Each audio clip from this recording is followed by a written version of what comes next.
జై శ్రీరామ్. జనగామ జిల్లా స్టేషన్ గన్పూర్ మండల కేంద్రంలో ఉన్నటువంటి తిరుమల దేవస్థాన భూమిని కొంతమంది అక్రమార్కులు అన్యాక్రాంతం చేసి అమ్ముకొని సొమ్ము చేసుకుంటున్నారు.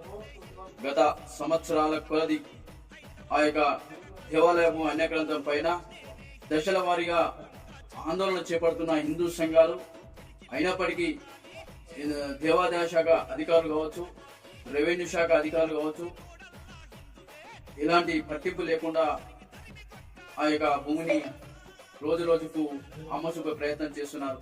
ఆ యొక్క భూమిలో బహుళంతస్తులు అక్రమంగా కట్టి ఆ యొక్క సొమ్ము చేసుకున్నారు. కలకోటి రంగాచార్యులు అనే ఒక అడ్డగాడిద ఆ యొక్క భూమిని దోసుకొని తింటున్నాడు, అమ్ముకొని తింటున్నాడు.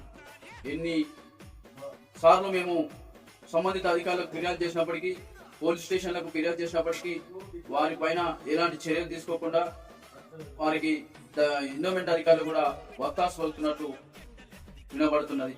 ఇప్పటికైనా సంబంధిత ఎండోమెంట్ అధికారులు స్పందించి, జిల్లా కలెక్టర్ గారు స్పందించి ఆ యొక్క దేవాలయ భూమిని పరిరక్షించాలి. లేని ఎడల హిందూ సంఘాల ఆధ్వర్యంలో ఆందోళన చేపడతాం.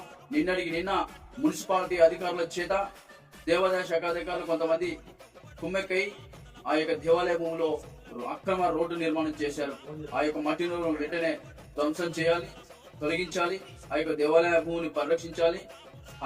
నాటి ఈవో శ్రీనివాస్ గారు పాతినట్టుగా సేమ్ అదే స్థానంలో మరియు హద్దులు పాతి ఆ యొక్క భూమికి ఫెన్సింగ్ చేయాలి, ఆ భూమిని పరిరక్షించాలి. లేని నెల హిందూ సంఘాల ఆధ్వర్యంలో దశల వారీగా ఆందోళన చేపడతాం.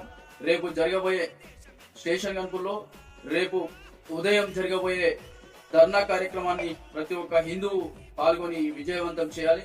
ఈ కార్యక్రమానికి ప్రతి ఒక్క హిందువు పాల్గొనాలని పిలుపునిస్తున్నాం. జై శ్రీరామ్.